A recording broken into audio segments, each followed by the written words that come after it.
It's iPad.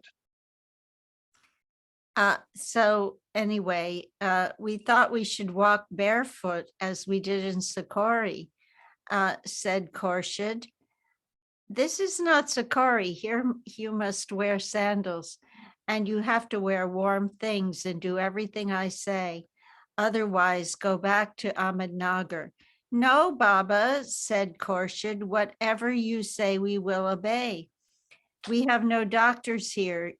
You must keep well and work hard. That is doing service. Sleeping without a pillow is not going to make you any more spiritual or make you have more love for God. This was the end of Khorshid's plan. That I make it a little bigger.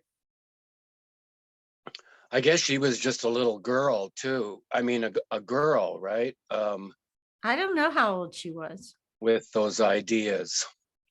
That evening, Baba sent someone to Ahmednagar to bring 2 cotton pillows. So Mehera and Khorshid slept with pillows that very night. It was nice after a long time to sleep on soft pillows, Mehera said.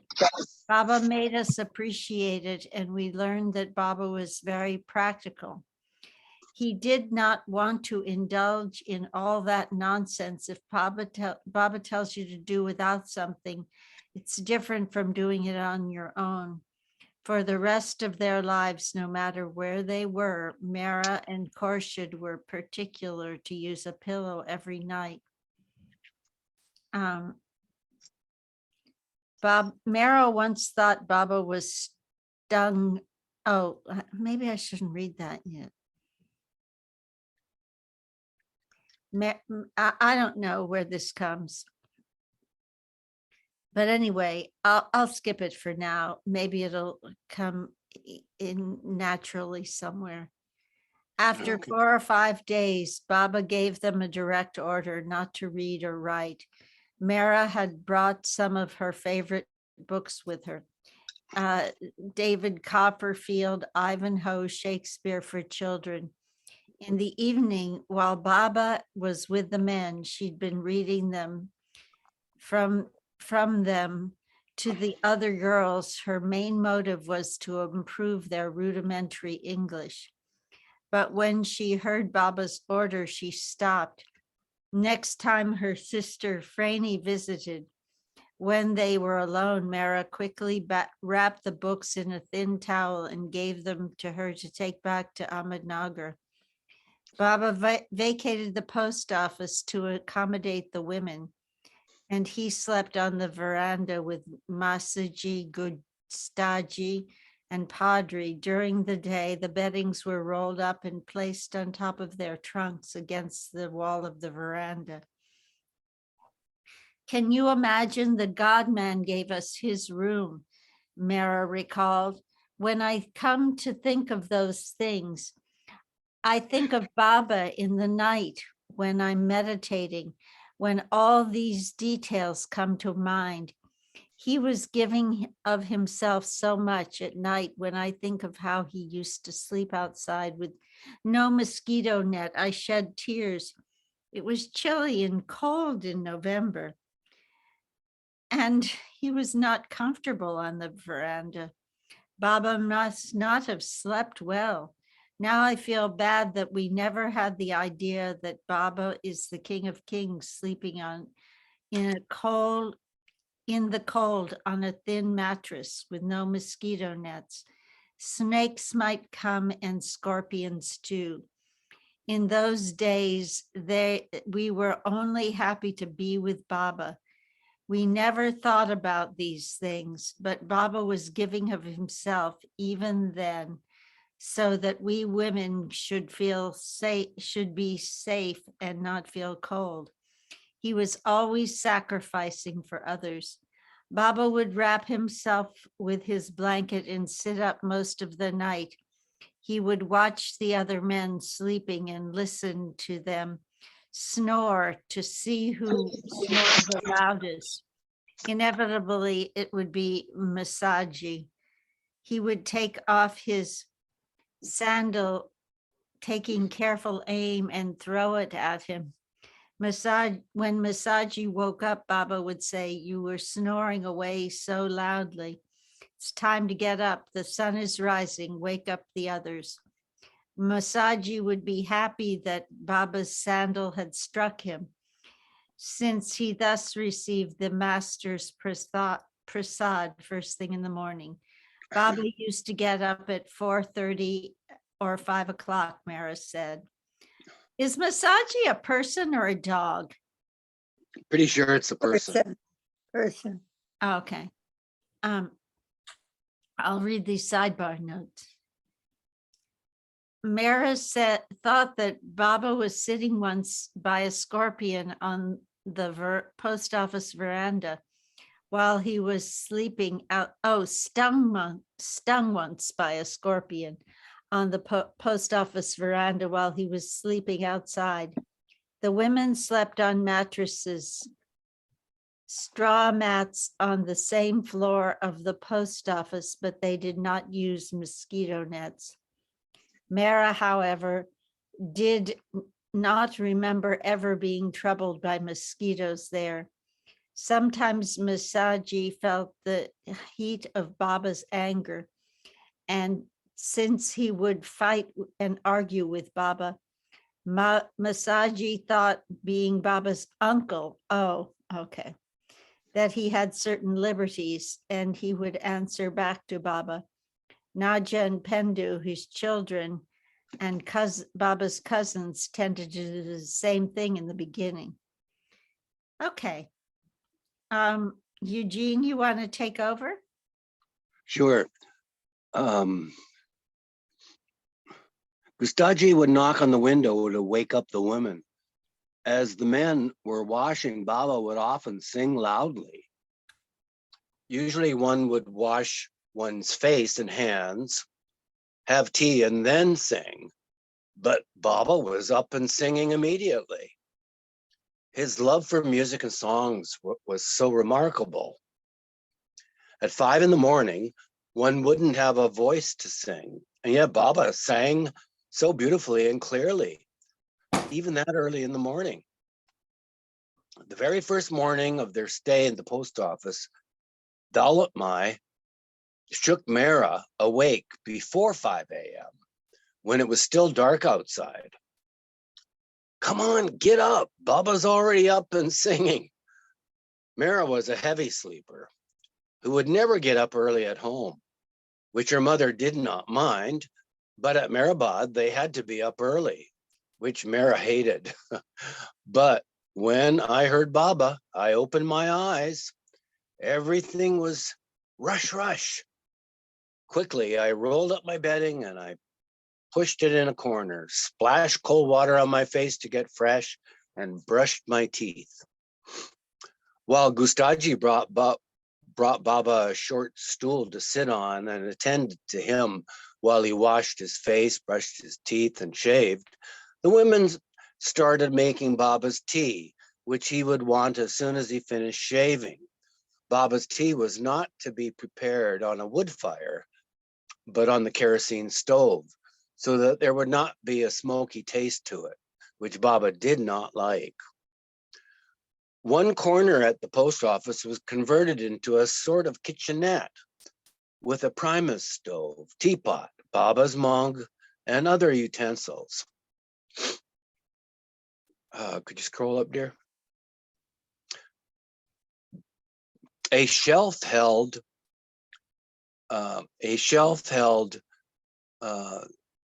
the tea, sugar, and so on, but there was no other furniture in the room. Every activity was done on the floor. Baba's mug was not a mug, really, because it did not have a handle. It was the same aluminum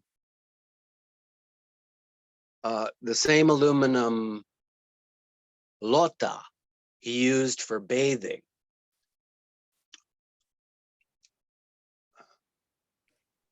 And after it was washed, he would have his tea in it. The others used aluminum glasses, since crockery might break, and they did not want to have to replace anything. The tea they drank in the morning had no milk in it. It was weak lemongrass tea with just a pinch of sugar, a few dried tea leaves, and some mint. The mint grew in the compound where there was runoff water, and the women would pick it the night before or early in the morning. They had no other breakfast, no bread, no butter, no chapati, just weak tea without milk. It was like drinking hot water, Mehera said, but we were quite happy to have even that. We were so thirsty in the morning, and at least the tea was hot. Baba's aluminum lota would be placed on the floor of the post office along with the aluminum glasses all in a row. The tea would be poured into them through a strainer, and then the women would take the hot glasses out to the veranda, holding them with dusters. Baba would be sitting on a carpet that had a thin mattress on it, leaning against a pillow, talking to the mandali. His mug would be placed in front of him on the ground. Now I regret that we didn't at least put it on a stool, said Mehera, which would have been more respectful. When the mandali had been given their tea, the women also brought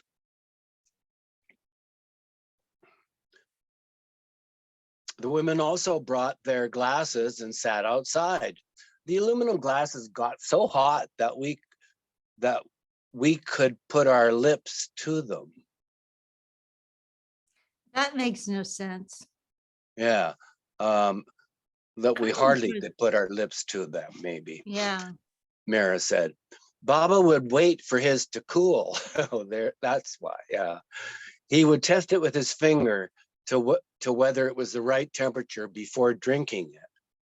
One day, before I took Baba his tea, my mother had an idea, Mehera continued. She told me, Baba's tea always takes half an hour to cool down. We'll bring a pail of cold water and put Baba's tea in it. She brought the pail of cold water outside next to us, in which we immersed Baba's mug of tea, taking care that as we stirred it, no cold water went into the mug. We did this for 5 minutes and then handed the tea to Baba. Baba would sip it to see if it was the right temperature and then slowly drink it from the lota. The others then cooled their tea in the same way.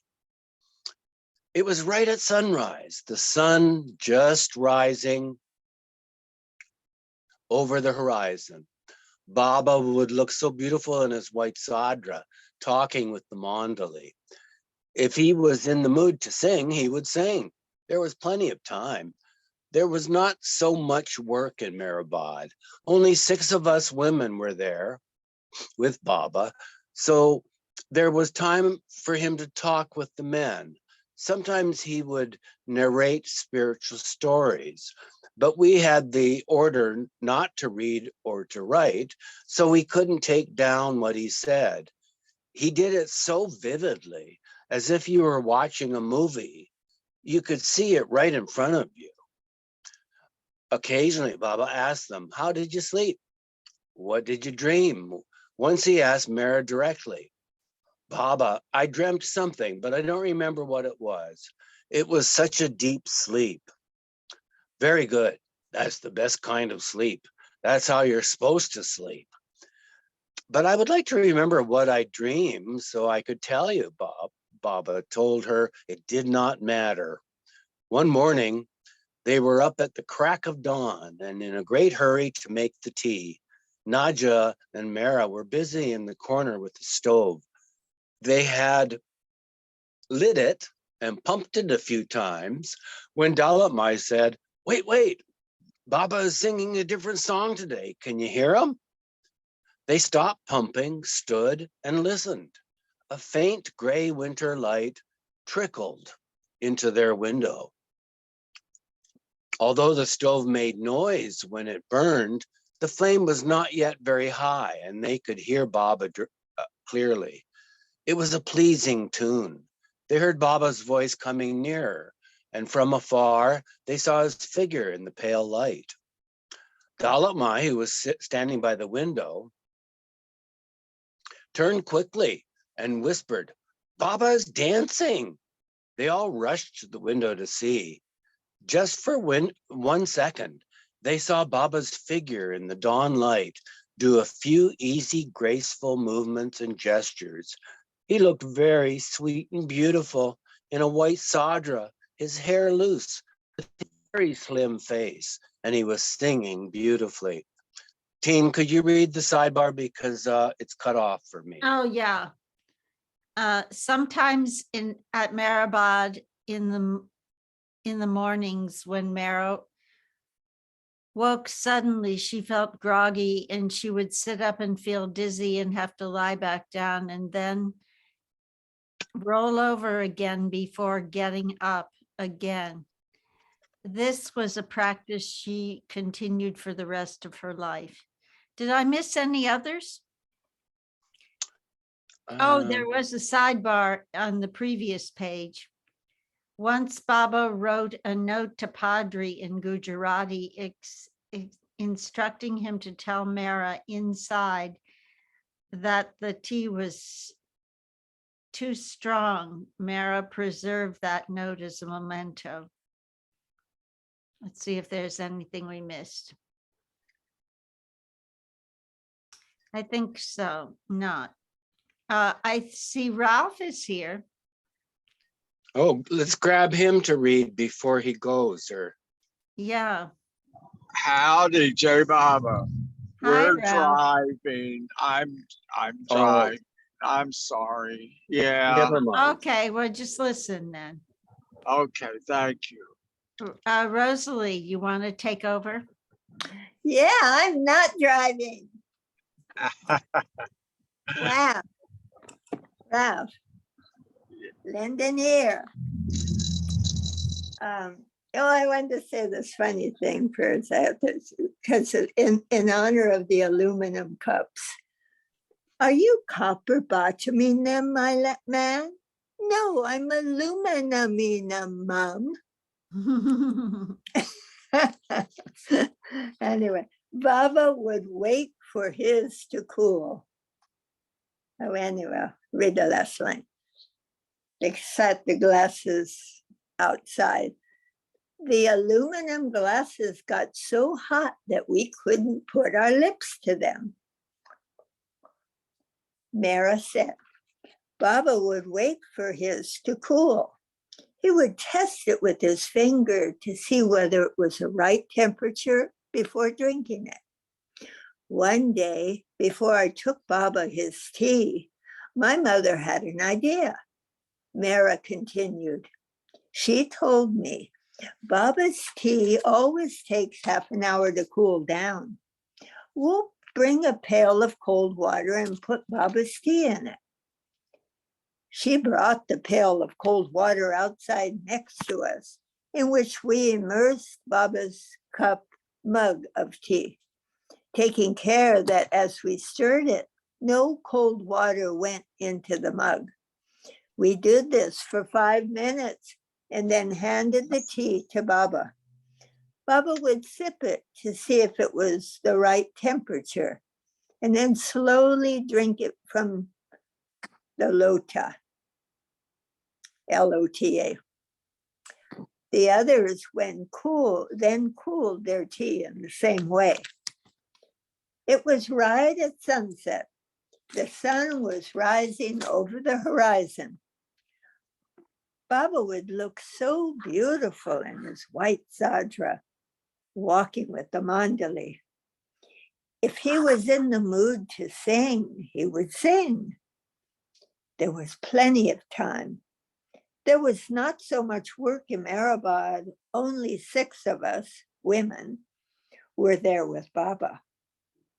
So there was time for him to talk with the men. Sometimes he would narrate spiritual stories, but we had the order not to read or to write, so we couldn't take down what he said. He did it so vividly, as if you were watching a movie. You could see it right in front of you. Occasionally, Baba asked them, "How did you sleep?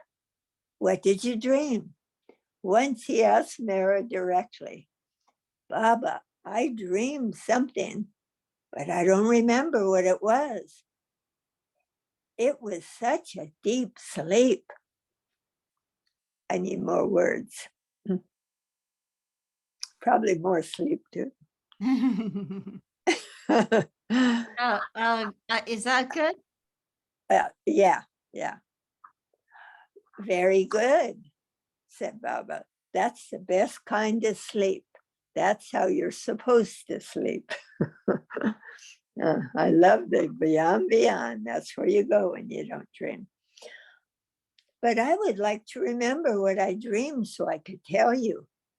Baba told her it did not matter. One morning, they were up at the crack of dawn and in a great hurry to make the tea. Naja and Mehera were busy in the corner with the stove. They had lit it and pumped it a few times when Dalit Mai said, wait, Baba is singing a different song today. Can you hear him?" They stopped pumping, stood, and listened. A faint gray winter light trickled into their windows. Although the stove made noise when it burned, the flame was not yet very high, and they could hear Baba clearly. It was a pleasing tune. They heard Baba's voice coming nearer, and from afar, they saw his figure in the pale light. Dalit Mai, who was standing by the windows, turned quickly and whispered, "Baba is dancing." They all rushed to the windows to see. Just for 1 second, they saw Baba's figure in the dawn light do a few very graceful movements and gestures. He looked very sweet and beautiful in a white sadra, his hair loose, with his very slim face, and he was singing beautifully. Thank you. You know, we read that twice. We did? Yeah, but it's worth repeating. I don't remember reading that. I had the Oh. pages 134. Yeah, you read it. See how good it was? I Yeah, recognized it we was had read so- it. And I so wasn't going to say a delicious. word. No. Yeah, so Yeah. delicious. I'm going to read the next page. And it's recorded twice. Really? Of course. Okay. Well, I don't remember. Sorry. It was a Hindi song. Apni Maula ki mai tu bani re jogania. That small Khorshid had sung for him only once or twice. Normally sung by a girl, the song is about someone who has renounced everything for God and become a sannyasi. Then Baba saw that they were looking, and he quickly turned the corner and went away, and they never heard him sing this song again. Baba's ada, his ways were so beautiful, Mehera said. His way of using his hands, his way of looking, his way of turning his eyes, everything about him was lovely and graceful, so different from any other man. At certain times or in a certain mood, when he looked at you with a particular expression in his eyes, it was so beautiful. Mehera added, weeping, Baba's voice and song come back to me when I am alone in the night thinking. I'm not meditating, but I'm thinking of Baba and his endearing, sweet, loving ways. The line from the famous Mirabai Bhajan, Baba has substituted Maula, God, for Pia, beloved, i.e. Krishna. And there's a picture. What was that again, Tina? He substituted. Maula, God, for Pia, beloved, i.e. Krishna. So I know that, Ghazal. there's a picture of Baba drawn by Mehera.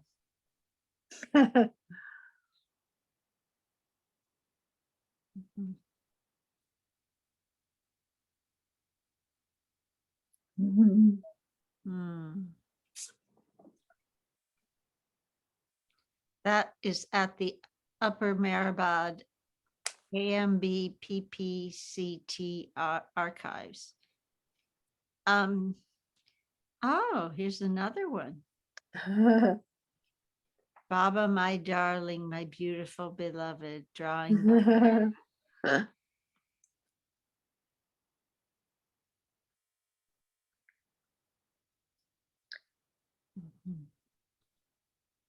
Mara reminded me of a teenager, like in first love.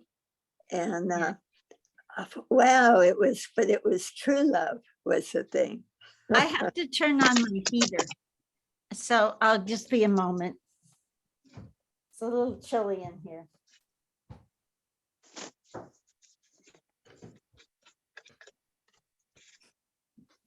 I tell you, we're so fortunate.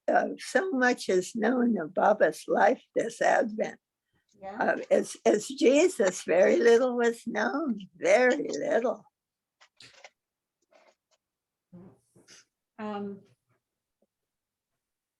Okay. Whose turn is it? Is it Eugene's turn? I think it is Eugene's turn. Can you read Baba's Orderly, Eugene? That's chapter 15. Yeah. Dunny,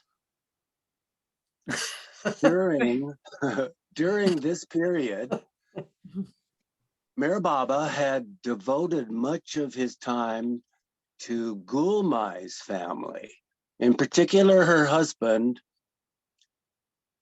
Khan Saheb, whose attitude Baba did not at all appreciate. Who is Gulmai again?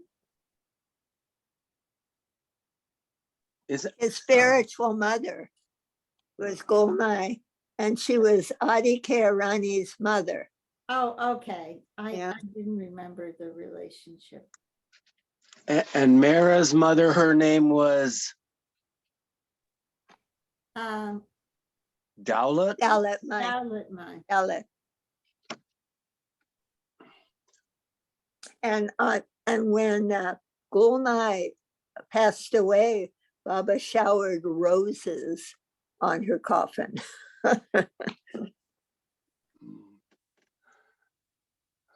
So devoted much of his time to Gulmai's family during this period. In particular, her husband, Khan Saheb, whose attitude Baba did not at all appreciate. After an argument with Rustam about his father, Baba again threatened to leave Mehrabad for good, and again only remained because of Gulmai's tears. But he made 3 conditions, one of which was that the land should be put in either Adi Senior's or Gustaji's name, which Khan Saheb did not much like, but finally agreed to. Meher's mother, on the other hand, was just the opposite. Dowlat Mai desired only to surrender her life and all her assets at Meher Baba's feet. It had been a year since she and Mehera had left Pune for Mehrabad, and Baba now sent Rustam to dispose of their possessions. A few years later, on 12 January 1927, Dowlat Mai and Mehera were driven to Pune in a small car. Baba accompanied them, sitting in the front seat with the driver. They went to the home of Amina Jaffer, and there signed legal papers relating to Dalit Mai's property. Dalit Mai had put the Todiwala Road house in Mehera's name in her will, so Mehera was required to sign the documents. The house was sold in 1929 after placing a full-page ad in the April and May issues of the Mehera Message. The Todiwalas, or Todiwalas, I think it's Toddywalla's. the Todiwalas, oh, maybe they were into Toddywalas, the toddy business. yeah. Right. The wealthy Parsi family who lived nearby bought it for about 50,000 rupees. 2 or 3 rental houses in the city were also sold, as were the Mahabaleshwar properties. Oh, sorry. I was trying to move that place. Let's see, Mahabaleshwar properties. Okay, Amina's husband. Who's Amina? I don't know. And it sounds like Rosalie's stumped too. Or are you, Rosalie? Not stumped, just don't know. Okay. That's what stumped means. Not to me. Yeah, it's slang. It's American slang. I guess probably from the 50s. But I'm pure American.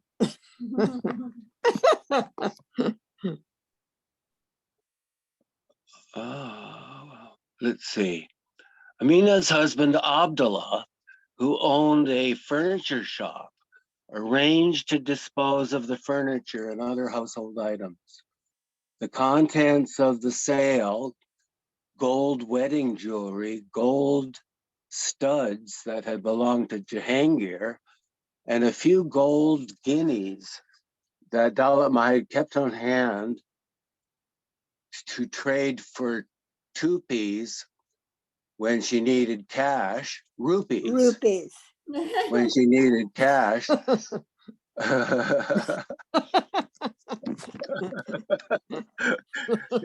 That 2 The jo- pieces counterfeit. Yeah. The joy of reading without your glasses. Yeah. When she needed cash, were brought to Meherabad in a box before being sold. Among Dalit Mai's jewelry was one especially lovely, heavy, pure gold necklace, carved with a design of raised leaves. Mehera remembered seeing her mother take it out of the safe sometimes, but she had never had the chance to wear it. I was too young for that, but I used to love that necklace very much. Need more words, please. One day when Mehera was sweeping inside the post office and had come out on the veranda for a moment, she saw the box in front of Baba. In his hand was the necklace that she had admired. Baba was very naughty. He was jingling it up and down, playing with it. He glanced at me. I'll never forget that look with the necklace in his hand. At once, it clicked that Baba must know that I love that particular piece of jewelry. Do you want to read the sidebar or should I? Yeah, you should, because they're practically cut off. Oh, okay. At one point when, Khan Sahib once again refused to sell the Meherabad property to Baba. Baba left Meherabad and wrote to Adi from Bombay, your father is not prepared to do a favor or service for me. Well, never mind. The thing has been settled as follows. We will all go and stay in Mara's bungalow at Pune, and there on her land build quarters in her name. We will all be able to stay there permanently, so it's settled. Baba's proposal was never carried out, but the letter added to the pressure on Khan Sahib to act according to Baba's wishes. I just want to check to see if there's another. Oh, I guess there aren't any sidebars. Okay.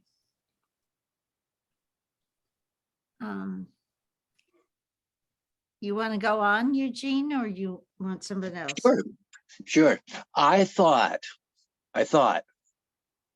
am I tempted even now after joining him to look, seeing how lovely it is, to still covet it? I turned my face away and didn't even look at it. Let Baba do what he likes with it, I thought. After everything was liquidated, the total amount came to about 400,000 rupees. Four Wow. lots of rupees. Yeah, I wonder what it was in today's money.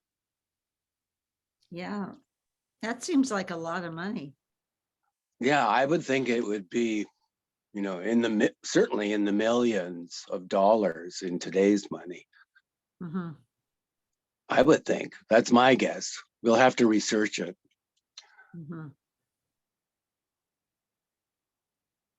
Dollop, an enormous amount in those days. 4 lakhs of rupees. Yeah. Daulat Mai gave the entire sum to Baba. Part of the money was used later to finance the Hazrat Babajan School and the hospital at Meherabad, and part was used for a school in Iran as a Pumia, a charitable deed in Jahangir's name. Baba had suggested the idea, since there were so many illiterate children in the remote villages there with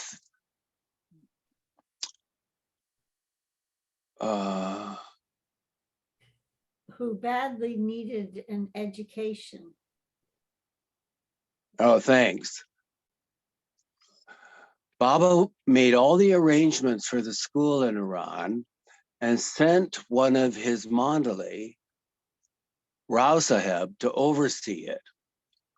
Through a trust, Daulat Mai paid for the construction, and when it opened on a small scale in 1924, she also paid for the teacher's salary and expenses to keep it running from year to year. Adi's father did not see the value in what Baba was doing. He once asked Baba, "Why are you wasting so much money?" Baba had replied, "By doing charitable deeds, I don't waste it. I invest it." Wow, great response. Over the years, many wished to donate money to Meher Baba's cause, but he rarely accepted. About money, Baba once explained to Erich, "Would you ever give shit to someone you love? You would want to give something nice. From a worldly point of view, money is everything. But to me, it's like shit. I accept it from those I love to cleanse them." During these early days together, Baba rarely spoke directly to Mehera. He would tell his cousin Naja what he wanted to convey to her, especially if it were something serious. But one day when Baba was seated on the veranda having his meal, he turned and asked Mehera, "What school did you go to?" "At first we attended the convent of Jesus and Mary as boarders," she answered. "Was it a good school?" "Yes, Baba, very nice." "Didn't the nuns try to convert you to become a Christian? Didn't they try to make you Catholics?" "No, Baba, never, not at all. The only rule was that every day, out of respect, the non-Catholics in the school had to stand when they said a prayer in the classroom. That's all. We weren't taught the scriptures or catechisms.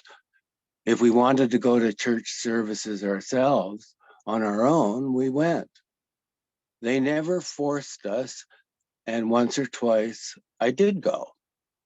Then one day, Baba came inside the post office when no one else was present and sat on a small carpet.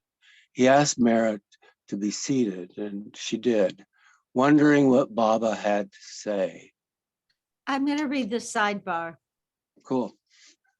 Daulat May's surrenderance of her assets at Meher Baba's feet was one of the main reasons why her brother, Colonel Irani, became so adamantly opposed to Baba. See, and did you read this sidebar? Didn't read any sidebars. Okay. I think I might have read this. At one point, when Khan Sahib refused. We did read that one. Yeah. Yeah. Okay. Okay. So we're now up to page 143. Rosalie, you want to read? Yes. Today I just been thinking how precious all these records kept. It shows the force of the Advent so great, because in Jesus's Advent, we remember very little is recorded. From today, you are my orderly, he announced to Mehera. Mehera asked, "What does orderly mean?" Baba replied, "You don't know the meaning of orderly? Gustaji will give you my trunk. Excuse me, and you will have to look after my things. You have to keep everything carefully, my clothes, my plate, and so on. Everything that Gustaji has been doing until now, you will do." Mehera was happy and excited that she would be washing Baba's clothes, the plate from which he ate, and the mug from which he drank. I couldn't believe it because Baba had been so strict.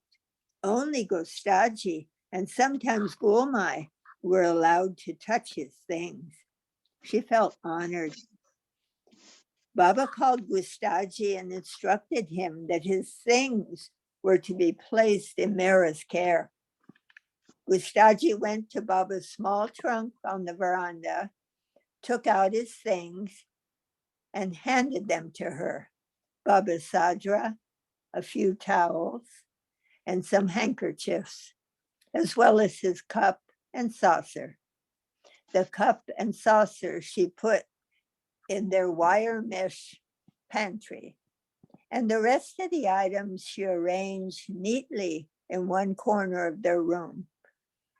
Besides serving him tea, Mehera's duties included holding the towel when Baba washed, giving him soap, and pouring water over his hands. Like the women, Baba took a bath inside the post office, while everyone else waited outside. The Mandali had removed the cement from between two flagstones, thus forming a natural drain. Baba used 6 or 7 pails of water when he bathed, which Padre had brought from the well. Mehera kept his clothes and towel on a small wooden crate. The sidebar says, for some days, Khorshid and Mehera drank the water Baba used to wash his hands. He found out about it, however, and told them to stop. In the early days at Meherabad, Baba used katakura and at times milk and sulfur soap. The women washed Baba's hair every 2 weeks, but not with shampoo. Baba never used hair oil, as he did not like oil or grease on his hair. He did not like it on his feet either, which would be massaged dry. After Baba had his bath, Mehera proudly carried his soiled clothes to the well. She drew the water out in a small bucket and washed off a stone near the parapet that was sloped so that dirty water would not run into the well. Then she washed the clothes on the stone using ordinary bar soap. The wet clothes were brought back in a clean bucket to the post office and hung to dry on a clothesline that was separate from everyone else's. Meherabad always has a breeze, and the clothes flapped about and dried quickly. After the cotton carpet on the veranda was dusted clean and a sheet spread upon it, Mehera would place Baba's sadra on top.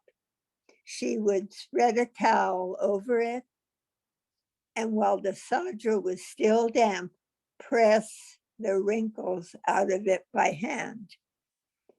Then she would fold the sadra neatly.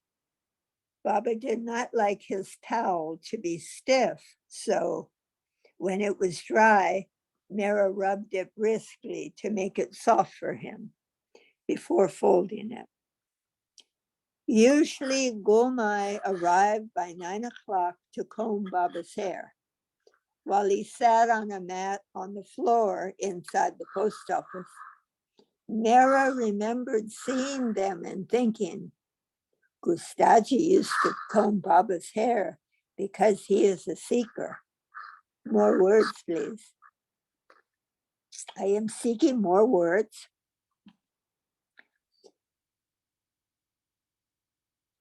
Because he was someone special to Baba. And Gulmai, of course, loves Baba so much. She is his spiritual mother. Someday, I'd love to comb Baba's hair, but she could not ask him. Then one day, when Gulmai could not come, Baba told Mehera to comb his hair. She sat on the floor in the post office, and he sat on the floor in the post office, and Mehera kneeled behind him. Mehera said when he was younger, Baba's hair was more golden and it tangled very easily. I was so nervous to touch his hair. I said to myself, I must be very careful to show Baba that I can do it nicely. Otherwise, Baba won't let me do it again. I must take out each knot and brush it. I must do it so well, even better than Gulmai. I untangled Baba's hair, careful to separate it, and then very gently combed it with a big comb and brushed it. I was extremely careful not to hurt Baba, not to pull any hairs. Baba sat patiently, and when I was finished, he quickly got up. Mehera was given another honor one day. Baba's devotees had always referred to his headquarters as Erangawan, the name of the nearby village, Baba brought up the subject with Padri Gustaji and Masaji, stating that he wished the place to have a different name, distinct name, and asked for suggestions. He himself settled on Meherabad. He then came to the post office veranda where Mehera was working with Naja, Dalit Mai, and small Khorshid. More words, please.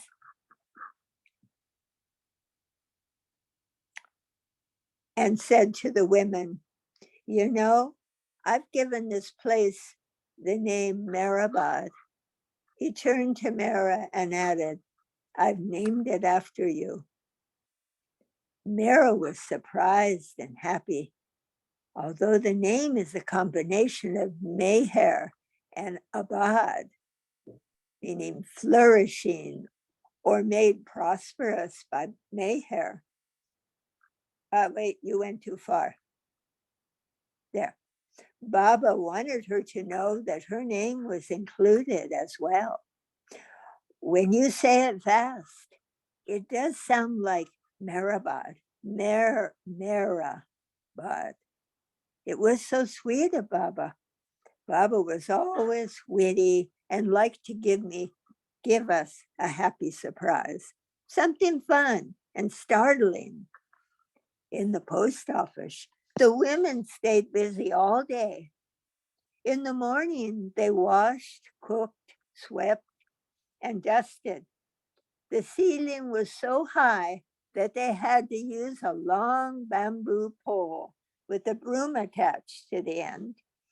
In the afternoons, they cleaned the rice and dal. Moreover, they had to wash the pots and pans, keep the hearth clean, bring firewood, and clean and grind the spices.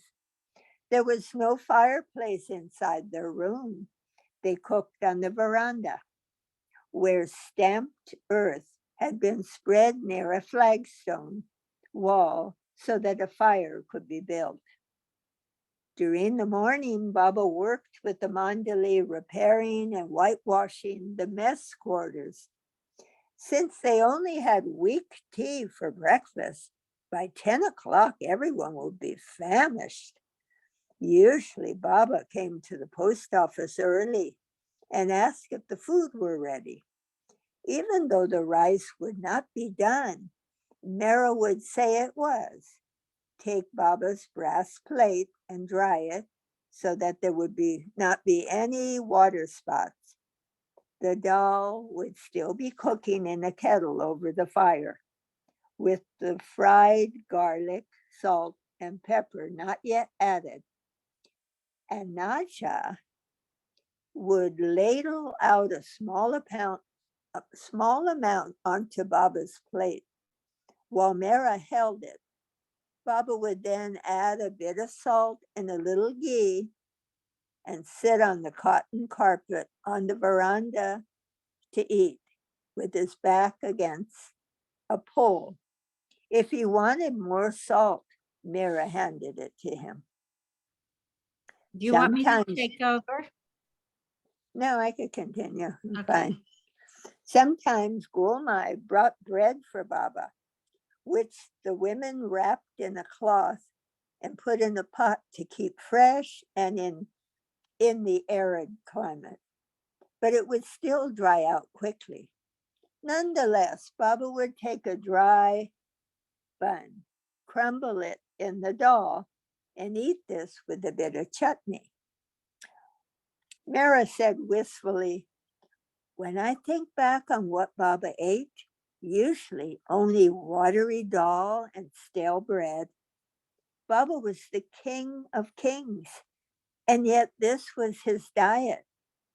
He ate very simply.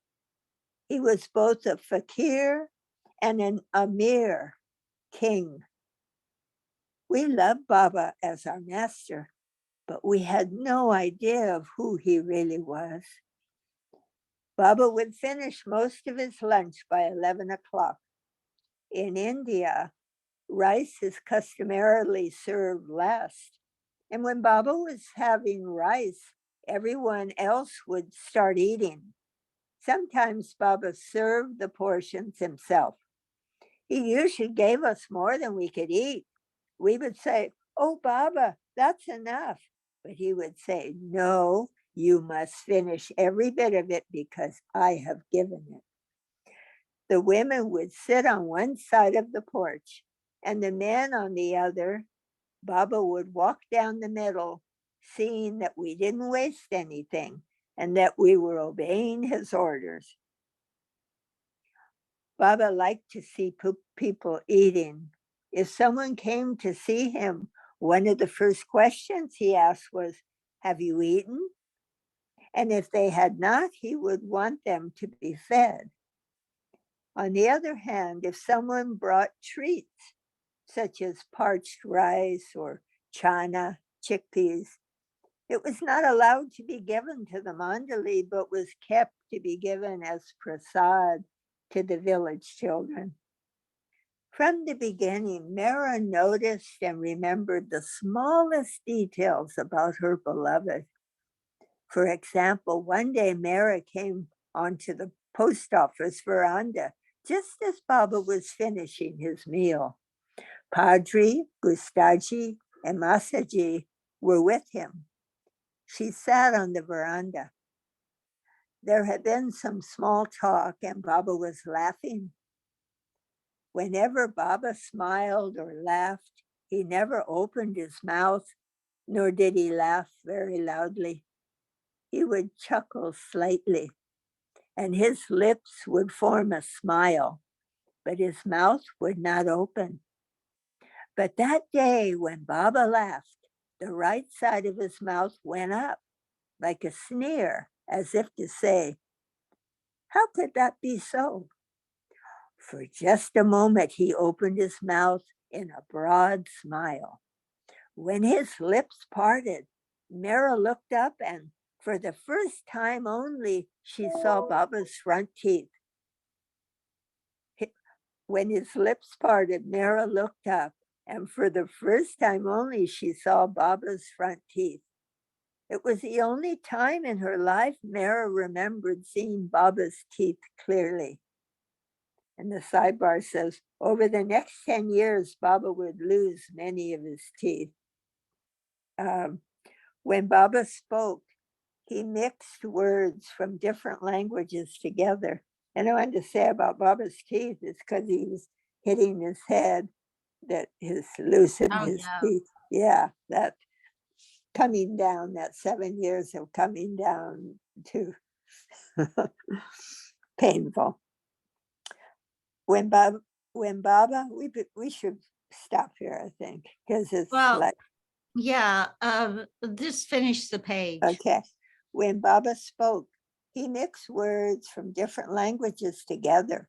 For instance, if he was speaking in Dadi, a Persian dialect, he might intersperse a few words or even sentences of Gujarati for those Dadi words, or Dari, Dadi, I think. He did not know. Like Mehera, Baba was from pure Irani stock, so he spoke a bit of Dari. Mehera was intrigued and listened unobtrusively from a distance. One day, as he spoke to Baba Sahib, one of the Mandali in Dari, quotes, "It was fun to hear Baba speaking a different language." End quote. Thank you. So Yeah. I'll stop the recording. So delicious, I tell you.